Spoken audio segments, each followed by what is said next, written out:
નમસ્કાર વિદ્યાર્થી મિત્રો, પાર્ટ 1 ની અંદર આપણે પારિમાણિક વિશ્લેષણના એક ઉપયોગની ચર્ચા કરી ચૂક્યા છીએ.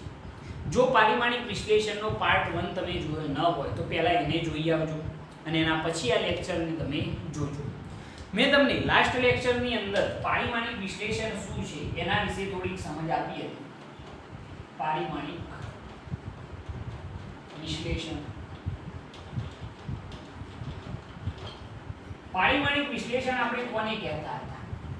જો તમને વ્યાખ્યા યાદ કરાવું તો મેં એવું કહ્યું હતું કે પારિમાણિક સૂત્રોનો ઉપયોગ કરી, પારિમાણિક સૂત્રોનો ઉપયોગ કરી ભૌતિક વિજ્ઞાનના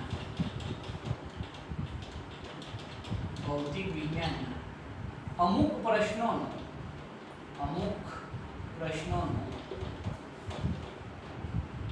ઉકેલ મેળવવાની પદ્ધતિને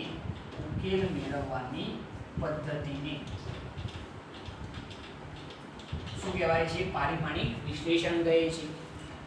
પારિમાણિક સૂત્રો જે છે જે આપણે જોઈ ચૂક્યા છીએ એ પારિમાણિક સૂત્રોનો ઉપયોગ કરી ભૌતિક વિજ્ઞાનના અમુક પ્રશ્નોનો ઉકેલ મેળવવાની જે પદ્ધતિ છે એ પદ્ધતિને શું કહેવાય છે? પારિમાણિક વિશ્લેષણ.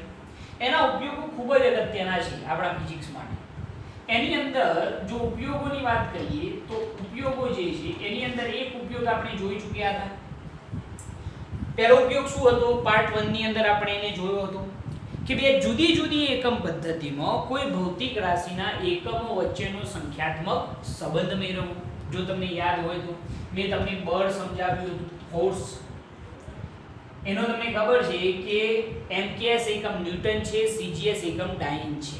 તો ન્યૂટન અને ડાઇન વચ્ચેનો સંબંધ આપણે દર્શાવ્યો હતો 1 ન્યૂટન બરાબર 10⁵ ડાઇન થતા હતા. યાદ છે ને? બરોબર છે. લાસ્ટ લેક્ચરની અંદર આની ચર્ચા કરી ચૂક્યા છીએ. બરોબર છે. એના પછી મેં કાર્યની પણ વાત કરી હતી, વર્ક. એની અંદર જૂલ અને અર્ગ વચ્ચેનો સંબંધ હતો 1 જૂલ બરાબર 10⁷ શું થાય? અર્ગ થાય. આવા ક્વેશ્ચન મેં તમને કહ્યું હતું એમસીક્યુ ની અંદર અનેક વખત પૂછાયેલા છે અને પૂછાવાની હજુ પણ શક્યતા રહેલી છે. તો આવા ક્વેશ્ચન યાદ રાખજો. આજે આપણે બીજા ઉપયોગની ચર્ચા કરવાના છે. હવે બીજો ઉપયોગ શું છે?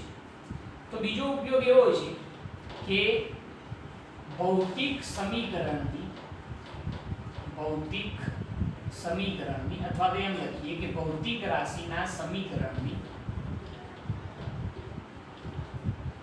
યથાર્થતા ચકાસવી.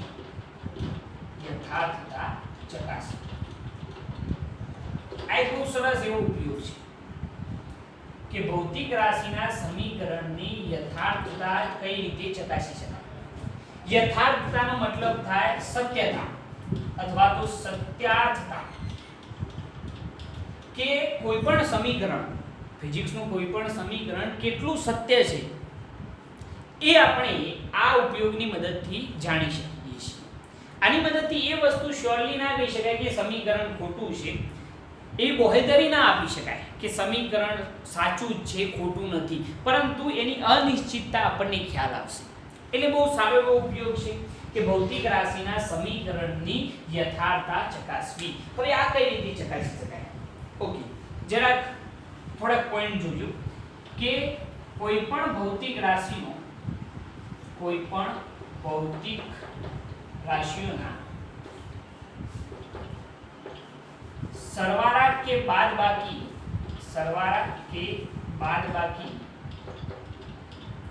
તો જ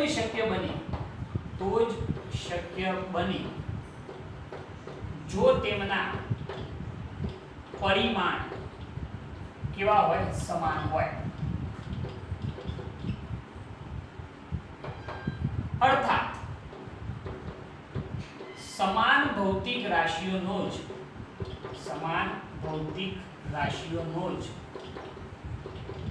સરવાળો કે બાદબાકી શક્ય છે.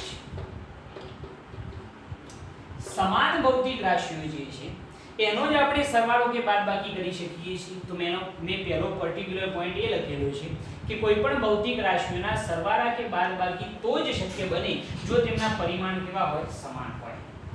એટલે કે પારિમાણિક સૂત્રો સમાન હોય, અર્થાત સમાન ભૌતિક રાશિઓનો જ શું થઈ શકે છે, સરવાળો કે બાદબાકી શક્ય છે. હવે એની અંદર એક બીજી વસ્તુ કે સાહેબ યથાર્થતા કઈ રીતે ચકાસવી. આ પોઈન્ટ તમે કદાચ ના યાદ રાખો તો પણ ચાલશે, પરંતુ હવે જે પોઈન્ટ હું લખવા જઈ રહ્યો છું એને તમારે ફરજિયાત યાદ રાખવો પડશે. એ પોઈન્ટ શું છે કે કોઈ પણ ભૌતિક રાશિની જ્યારે આપણે સત્યાર્થતા ચકાસતા હોય તો એની બંને તરફના પારિમાણિક સૂત્રો કેવા હોવા જોઈએ, સમાન હોવા જોઈએ, એ પણ દરેક પદોના. તો આપણે એમ લખી શકીએ કે કોઈ પણ ભૌતિક સમીકરણની બંને તરફના દરેક પદો અથવા તો દરેક પદાવલીના પારિમાણિક સૂત્રો સમાન હોય તો જ તે સમીકરણ પારિમાણિક દ્રષ્ટિએ યથાર્થતા ધરાવે છે. જો સમાન ન હોય તો તે સમીકરણ પારિમાણિક દ્રષ્ટિએ યથાર્થતા ધરાવતું નથી. બહુ સિમ્પલ એવો ટોપિક લખેલો છે, યથાર્થતા ધરાવતું નથી. જરા જોજો મેં અહીંયા શું લખેલું છે કે કોઈ પણ ભૌતિક રાશિના સમીકરણની બંને તરફના દરેક પદાવલીના પારિમાણિક સૂત્રો કેવા હોય, સમાન હોય. આપણને કોઈ પણ સમીકરણ આપેલું હોય, ફિઝિક્સની અંદર અસંખ્ય સમીકરણો છે, તો એ સમીકરણની બંને તરફના દરેક પદાવલીના પારિમાણિક સૂત્રો કેવા હોય, સમાન હોય, તો જ તે સમીકરણ પારિમાણિક દ્રષ્ટિએ યથાર્થતા ધરાવે છે, નહીં તો એ ધરાવતું નથી. આ સૌથી અગત્યની બાબત છે કે કોઈ પણ ભૌતિક રાશિનું જે સમીકરણ છે એ સમીકરણની બંને તરફના દરેક પદાવલીના પારિમાણિક સૂત્રો કેવા હોવા જોઈએ, સમાન હોવા જોઈએ, તો જે સમીકરણ પારિમાણિક દ્રષ્ટિએ યથાર્થતા ધરાવે છે. જો સમાન ન હોય તો એ સમીકરણ પારિમાણિક દ્રષ્ટિએ યથાર્થતા ધરાવતું નથી. ખ્યાલ આવે છે? દાખલા તરીકે હું તમને એક સિમ્પલ સૂત્ર આપું કે કેન્દ્રગામી બળ Fc mv2 r.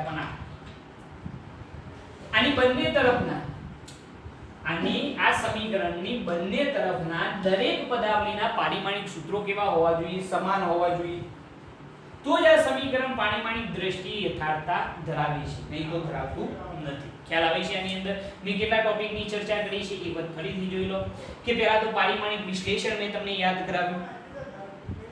પારિમાણિક વિશ્લેષણ કોને કહેવાય કે પારિમાણિક સૂત્રોનો ઉપયોગ કરી ભૌતિક વિજ્ઞાનના અમુક પ્રશ્નોનો ઉકેલ મેળવવાની પદ્ધતિ એટલે કે શું કહેવાય, પારિમાણિક વિશ્લેષણ. એના એક ઉપયોગ આપણે જોઈ ચૂક્યા છીએ. આજે બીજો ઉપયોગ કે કોઈ પણ ભૌતિક રાશિના સમીકરણની શું ચકાસવી, યથાર્થતા ચકાસવી. આની જરૂર કેમ પડી? તો કોઈ પણ ભૌતિક રાશિઓનો સરવાળો કે બાદબાકી તો જ શક્ય બને જો તેમના પરિમાણ કેવા હોય, સમાન હોય. સમાન હોય, અર્થાત સમાન ભૌતિક રાશિઓનો જ શું થઈ શકે છે, સરવાળો કે બાદબાકી શક્ય છે. એના પછી આ ટોપિક મેં લખેલું છે જે સૌથી અગત્યનો છે. આ કદાચ ભૂલી જાઓ તો ચાલશે, પરંતુ આ ભૂલવાનું નથી. શું કહે છે કે કોઈ પણ ભૌતિક સમીકરણની બંને તરફના દરેક પદાવલીના પારિમાણિક સૂત્રો કેવા હોય, સમાન હોય. કોઈ પણ સમીકરણ હોય તો એની બંને તરફના, સમજીએ, કોઈ પણ સમીકરણ હોય તો એની બંને તરફના દરેક પદાવલીના પારિમાણિક સૂત્રો કેવા હોય, સમાન હોય, તો જ તે સમીકરણ પારિમાણિક દ્રષ્ટિએ યથાર્થતા ધરાવે છે, નહીં તો ધરાવતું નથી. લખેલું છે બરોબર? ઓકે. હવે આને સમજવા માટે હું તમને ઘણા બધા ઉદાહરણ આપી શકું છું. બરોબર? આપણે એવા ઉદાહરણ ચેક કરીએ. તમે પહેલા આને નોટ કરી લો અથવા તો સ્ક્રીનશોટ લઈ લો. બરોબર? અથવા તો વિડિયોને પોઝ કરી અને તમે આ નોટ કરી શકો છો. ઓકે? ચલો હવે એનાથી આપણે થોડીક આગળ ચર્ચા કરીએ. હવે આપણે યથાર્થતા ચકાસવી જુઓ. ઓકે, તો આપણે છેલ્લા ટોપિકની અંદર એવી વાત કરી કે કોઈ પણ સમીકરણની અંદર બંને તરફના દરેક પદાવલીના પારિમાણિક સૂત્રો કેવા હોવા જોઈએ? સમાન. તો જે સમીકરણ પારિમાણિક દ્રષ્ટિએ યથાર્થતા ધરાવે છે. હું કેટલાક ઉદાહરણ લખું. સમજી લો કે આપણી વાત કરીએ પૃથ્વી, ઘણા બધા છે સમીકરણ, એમાંથી હું ગમે તે લઈ શકું. હું એમ કહું કે પૃથ્વીની આજુબાજુ ચંદ્ર ભ્રમણ કરે છે અથવા તો સૂર્યની આજુબાજુ બધા ગ્રહો ભ્રમણ કરે છે, તો એના માટે જરૂરી કેન્દ્રગામી બળનું સૂત્ર હું અહીંયા લખી રહ્યો છું. અહીંયા આગળ ઉદાહરણ રૂપે આપણે લખીએ કે વર્તુળાકાર કક્ષામાં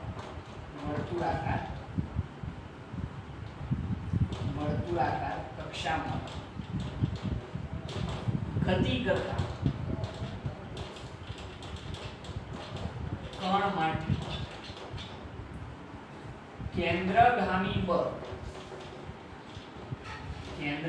બળનું સૂત્ર આપણે હજી સુધી મેળવ્યું નથી, પરંતુ ભવિષ્યમાં આપણે જોવાના છીએ ગતિના નિયમોની અંદર કે કોઈ પણ પદાર્થ જે વર્તુળાકાર ગતિ કરતો હોય, દાખલા તરીકે સૂર્યની આજુબાજુ પૃથ્વી ભ્રમણ કરે છે, તો એ ભ્રમણ કરવા માટે જે જરૂરી કેન્દ્રગામી બળ એટલે કે કેન્દ્ર તરફ લાગતું બળ, એ કેન્દ્રગામી બળ F બરાબર mv²/r સૂત્ર વડે રજૂ કરી શકાય. આ સૂત્ર કઈ રીતે આવ્યું એ તમારે હાલ જાણવાની જરૂર નથી. તમારે તો એ જ જાણવાનું છે કે સાહેબ આ સમીકરણ પારિમાણિક દ્રષ્ટિએ યથાર્થતા ધરાવે છે કે ધરાવતું નથી. ઓકે, મેં તમને શું કહ્યું? અહીંયા મેં પોઈન્ટ લખ્યો હતો કે કોઈ પણ ભૌતિક રાશિનું જે સમીકરણ છે એની બંને તરફના દરેક પદાવલીના પારિમાણિક સૂત્રો કેવા હોવા જોઈએ? સમાન. તો જે સમીકરણ પારિમાણિક દ્રષ્ટિએ યથાર્થતા ધરાવે છે. તો અહીંયા આગળ જરા ચેક કરીએ કે આ જે સમીકરણ છે એની ડાબી બાજુ, આ કઈ બાજુ? જમણી બાજુ. તો પહેલા ડાબી બાજુ ચેક કરીએ. જરા મેથડ જોજો કઈ રીતે યથાર્થતા ચકાસવી, કારણ કે એક્ઝામમાં આવા ક્વેશ્ચન અનેક વખત પૂછાયેલા છે. તો ડાબા બરાબર શું છે? બળ એટલે કે F. એનું જો આપણે પારિમાણિક સૂત્ર લખીએ, ભૌતિક રાશિને તમે કૌંસની અંદર પણ બતાવી શકો છો, કોઈ પ્રોબ્લેમ નહીં. ચલો આનું પારિમાણિક સૂત્ર લખવું તો શું થાય? બળનું m1L1T-2. ખોટું નથી ભૈયા, સાચું છે. તમને જો યાદ હોય તો બળ બરાબર દર ગુણ્યા પ્રવેગ.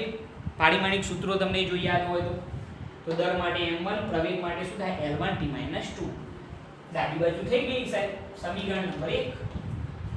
સિમ્પલ. ચલો જમણી બાજુ ચેક કરીએ. જમણી બાજુમાં પણ એક જ પદ છે. કયું છે? mv²/r. તો હું એને દરેક પદને કૌંસમાં લખું, ચાલે? mv² શું થઈ જાય? r. આ રીતે લખીએ, ચાલે? કૌંસ નહીં બતાવો તો પણ ચાલશે, કોઈ પ્રોબ્લેમ નથી. સ્ક્વેર ઉપર દર્શાવવાનો. ઓકે, ચલો હવે આનો પારિમાણિક સૂત્રો લખીએ. તો દર માટે શું થાય સાહેબ? m1. જરા ચેક કરજો. દર માટે શું થાય? m1. વેગ માટે શું થાય? વેગ માટે સાહેબ અંતર ભાગ્યા સમય. તો L1/T1 એટલે L1T-1. યાદ છે ને ભાઈ? વેગ બરાબર શું લખતા આપણે? યાદ કરો પારિમાણિક સૂત્રો. વેગ બરાબર અંતર ભાગ્યા સમય. અંતર માટે શું લખાય? L1, સમય માટે T1. તો શું લખાય? L1T-1 છેદમાંથી અંશમાં ગયો T1. ઓકે, ચલો વેગ માટે લખીએ.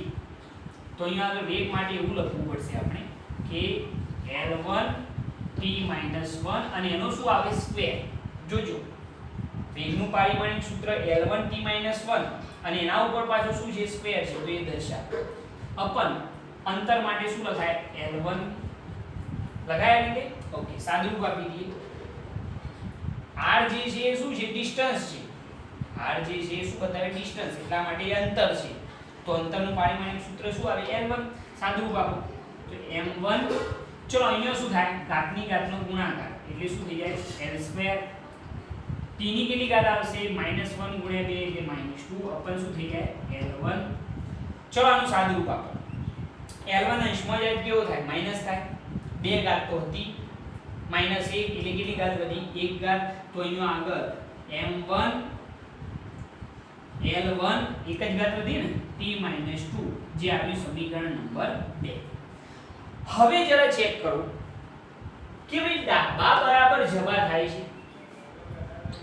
મેં તમને પારિમાણિક વિશ્લેષણની વ્યાખ્યા કહી, યથાર્થતા ચકાસવાની વ્યાખ્યા કહી કે કોઈ પણ ભૌતિક રાશિના સમીકરણની બંને તરફના દરેક પદાવલીના પારિમાણિક સૂત્રો કેવા હોવા જોઈએ? સમાન. તો અહીંયા બે તરફ એક પદ છે, અહીંયા f એટલું છે અને અહીંયા આગળ આ પદ છે. તો આપણે ચેક કરીએ કે બળ માટે તો પારિમાણિક સૂત્ર m1 l1 t - 2 ક્લિયર. ડાબી બાજુ થઈ ગઈ. જમણી બાજુમાં આ પદો છે mv² અપર શું છે r, બરોબર છે. તો અહીંયા હવે દર માટે શું લખાય? m1, વેગ માટે શું લખાય? l1 t - 1 અને એના ઉપર સ્ક્વેર. અપર અંતર માટે શું આવે? l1. સાદું રૂપ આપવાનું છે. m1 અહીંયા શું થઈ જાય? l2 t - 2 upon l1. તો સાદું રૂપ આપતો m1 l1 t - 2. તો અહીંયા ડાબા બરાબર શું થયું? જવાબ. અહીંયા આપણે એમ લખી શકીએ કે અહીં સમીકરણથી આપણે એમ લખીએ સમીકરણ 1 અને 2 પરથી ડાબા બરાબર જવા છે. ડાબા બરાબર શું છે? જવા છે. અથવા તો આપણે એમ પણ લખી શકીએ કે અહીં સમીકરણની બંને તરફના દરેક પદાવલીના પારિમાણિક સૂત્રો કેવા છે? સમાન છે. તેથી સમીકરણ પારિમાણિક દ્રષ્ટિએ શું કહેવાશે? સમીકરણ પારિમાણિક દ્રષ્ટિએ યથાર્થતા ધરાવે છે.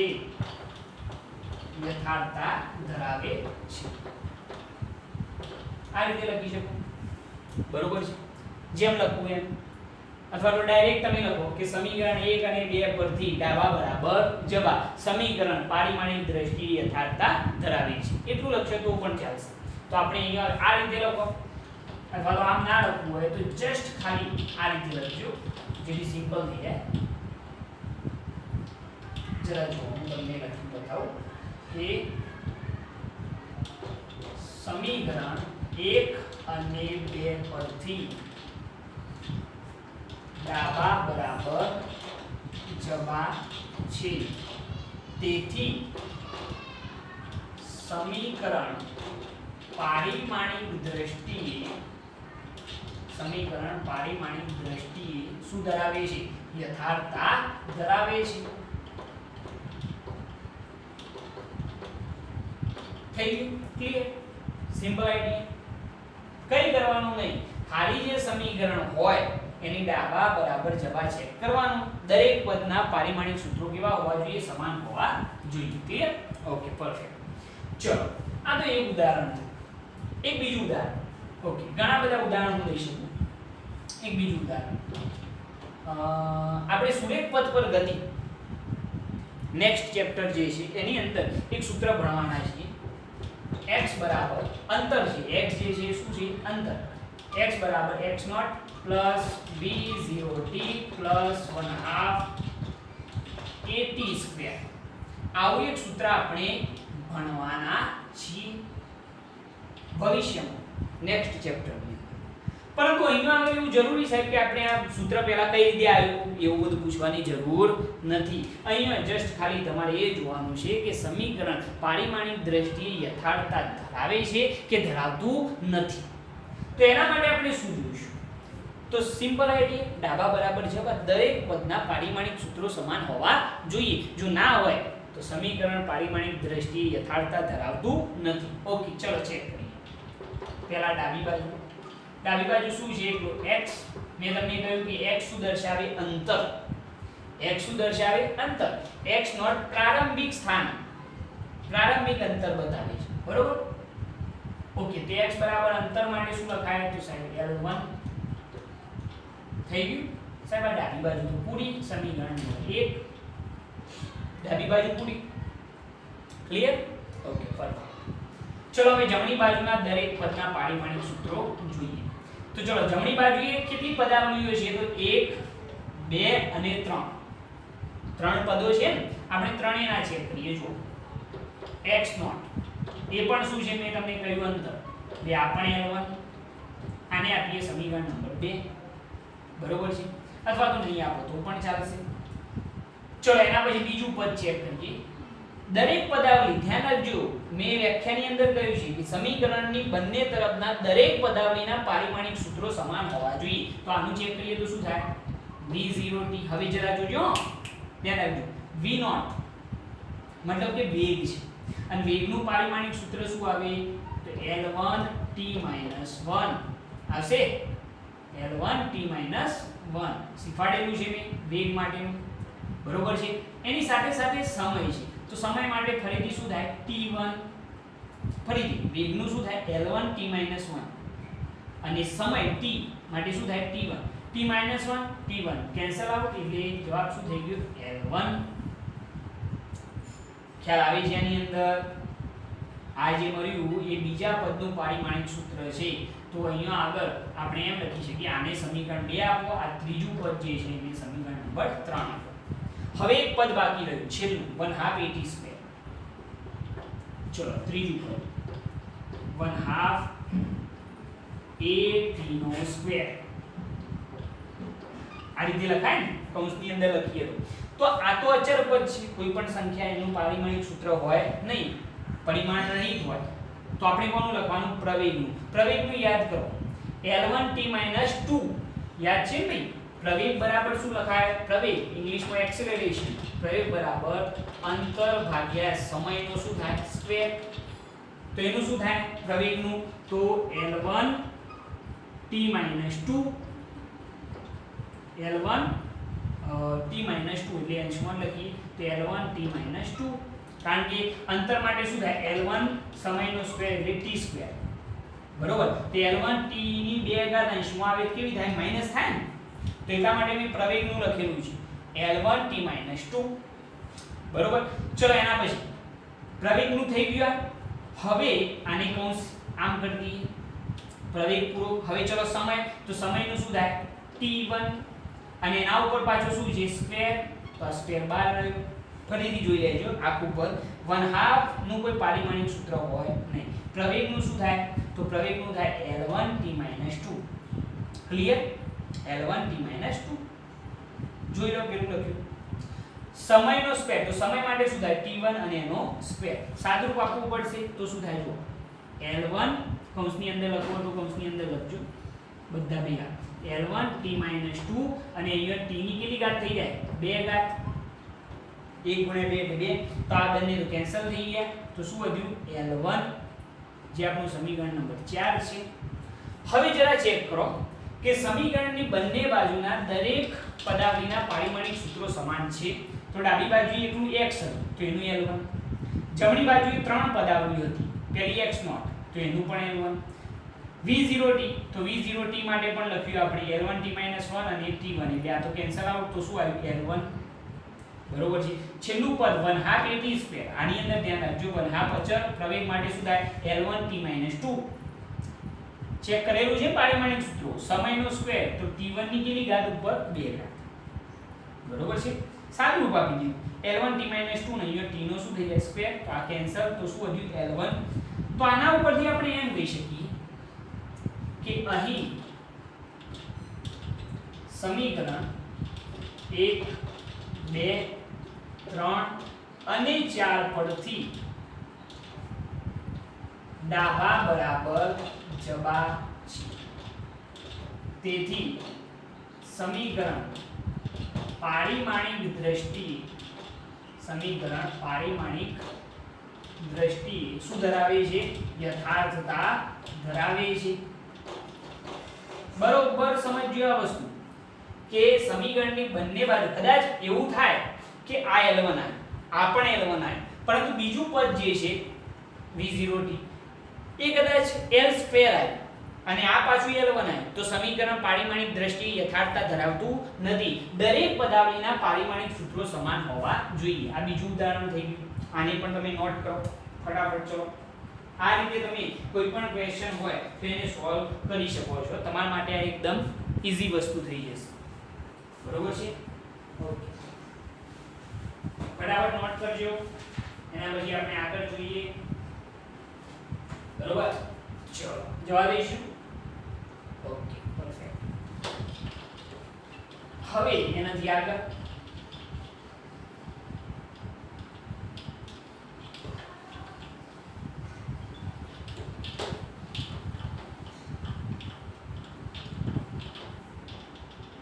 એક બીજું ઉદાહરણ જોઈએ. ઉદાહરણ 2.15 2.4 પણ એના જેવું જ છે. આપણે 2.15 જોઈએ. ઉદાહરણ 2.15 ઓકે. સમીકરણ 1/2 mv² બરાબર mgh આપણને આપેલું છે. રકમ તમે ચેક કરી લેજો. અને આ સમીકરણની યથાર્થતા ચકાસવાનું આપણને કહેલું છે. સમીકરણની યથાર્થતા ચકાસો. ચકાસી લઈએ. જો બહુ સિમ્પલ વસ્તુ. શું હોય ને ડાબા બરાબર જબા દરેક પદાવલીના પારિમાણિક સૂત્રો સમાન હોવા જોઈએ. આ બધું ક્યારે આવડે કે જ્યારે પારિમાણિક સૂત્રો પરફેક્ટ હોય, જે આપણે સમજાવેલા છે દરેકે દરેક. તો પહેલા એ ક્લિયર હશે તો જ આની અંદર ખબર પડશે. ઓકે ચલો ચેક કરીએ. પહેલા ડાબી બાજુ તો ડાબા બરાબર શું છે 1/2 m v નો શું છે સ્ક્વેર. ભાઈ આવું છે કે નહીં? હા સાહેબ આવું છે. ડાબા બરાબર ઓકે.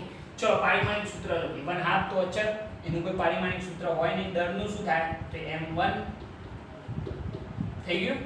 ચલો વેગનું શું થાય યાદ કરો l1 t - 1 અને એના ઉપર શું આવે સ્ક્વેર.